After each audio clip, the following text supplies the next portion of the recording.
Perfect Wisdom. The LargeSutra on Perfect Wisdom. With the divisions of the Abhisimilakra. Translated by Edward Conze. University of California Press, Berkeley, Los Angeles, London. Translation of the Sutra.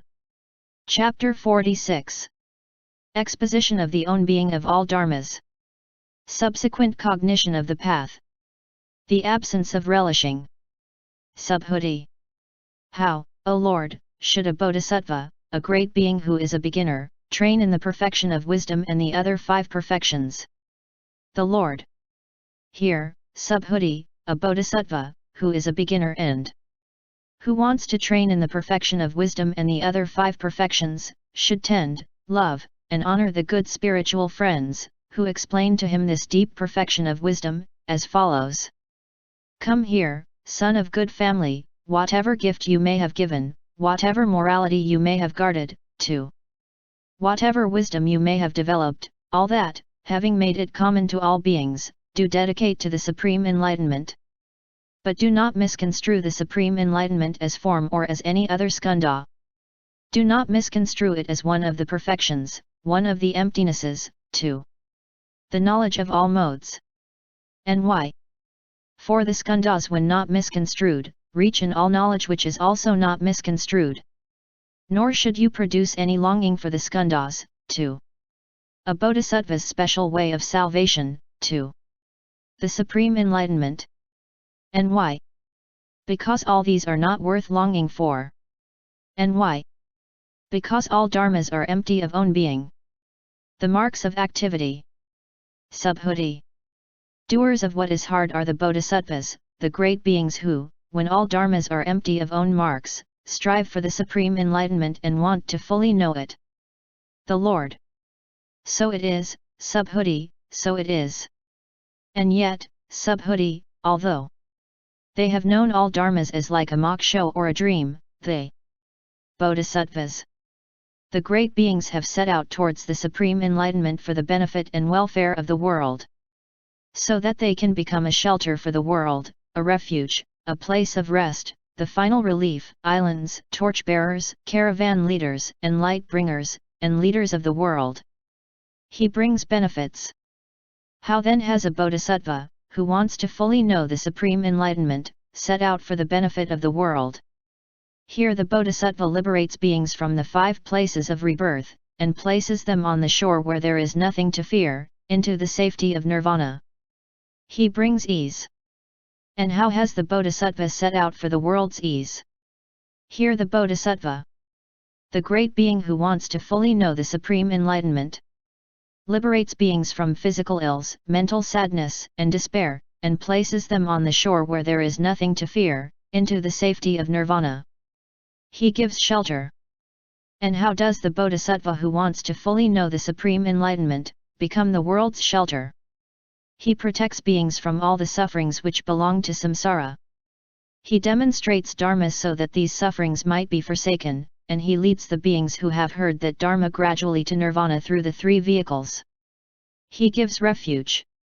And how does the bodhisattva who wants to fully know the supreme enlightenment, become a refuge for the world? He sets free from birth, decay, death, sorrow, lamentation, pain, sadness, and despair. Those beings who are doomed to undergo these conditions, and he leads them to the realm of nirvana which leaves nothing behind. He provides a place of rest. And how does the bodhisattva, who wants to fully know the supreme enlightenment, become a resting place for beings? He demonstrates dharma to beings so that they may learn not to embrace anything. Subhuti.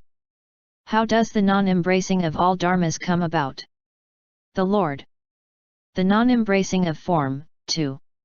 Of the knowledge of all modes, is the same as their non-connection. And that is the same as their non-production, and that is the same as their non-stopping. He provides final relief. And how does the bodhisattva, who wants to fully know the supreme enlightenment, become the final relief of beings? He demonstrates to beings the dharma as follows. The beyond of form, that is not form. And as form, so all dharmas. Subhuti. If as form so all dharmas, then a bodhisattva must surely have fully known all dharmas. And why? Because in the beyond of form, there is no discrimination, to the effect. This is form, this is feeling, too. This is the knowledge of all modes. The Lord. So it is, subhuti, so it is. In the beyond of form, there is no discrimination at all. This also is most hard for the bodhisattvas, that they meditate on all these calm dharmas. And yet do not become cowed, but are resolved that in this way should all these dharmas be fully known, and, when the supreme enlightenment has been won, I will reveal these dharmas to others. He acts as an island.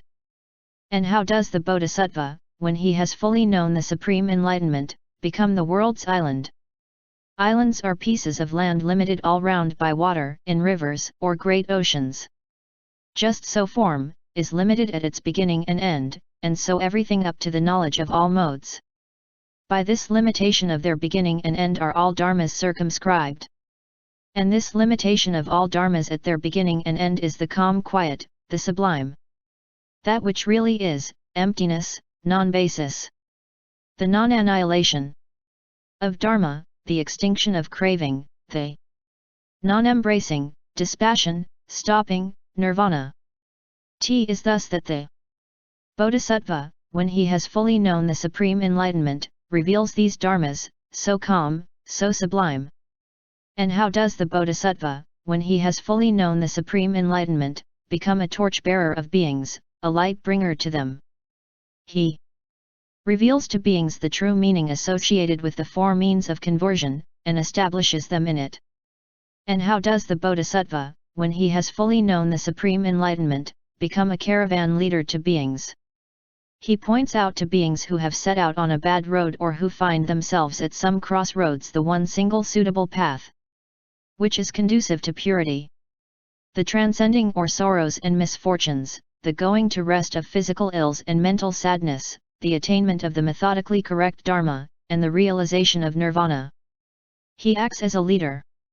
And how does the bodhisattva, when he has fully known the supreme enlightenment, become a leader of beings? He demonstrates and reveals dharma for the sake of the non-production, non-stopping, non-defilement and non-purification of form, too, of the supreme enlightenment.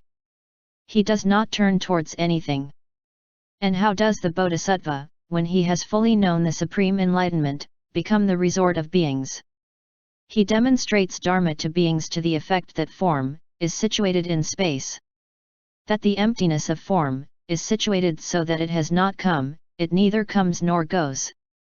And why? For all dharmas are situated in emptiness, and from that situation they do not depart. And why? For of emptiness no coming or going can be apprehended. And so for the signless and wishless, situated in the unaffected are all dharmas, and they do not depart from that situation. And why? Because of the unaffected no coming or going can be apprehended. The non-realization of the fruit. For all dharmas are situated in non-production and non-stopping, and from that situation they do not depart. And why? Because of non-production and non-stopping no coming or going can be apprehended.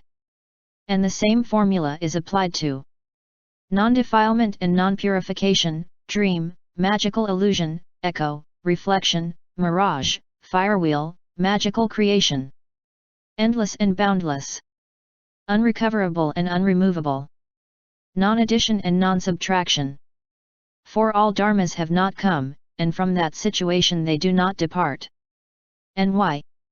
Because non-coming, coming, and going cannot be apprehended. Likewise all dharmas are situated in non-toiling and absence of toiling. They are situated in non-binding and unbinding, they are situated in non-joining and disjoining.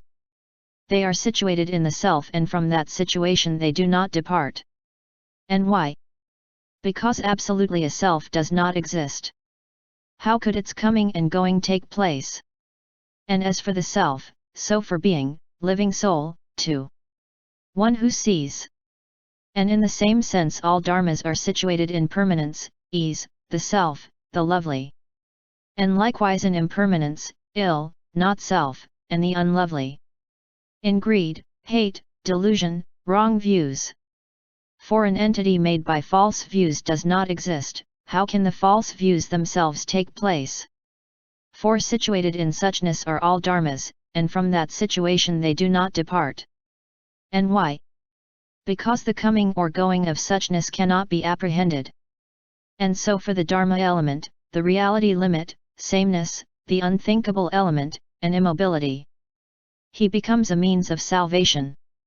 For all dharmas are situated in form, and from that situation they do not depart.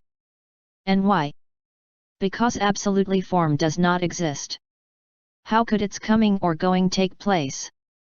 And so for the other four skandhas, the 6 perfections, the various kinds of emptiness, the fruits, to the supreme enlightenment. Subhuti. Who will there firmly believe in this so deep perfection of wisdom? The Lord.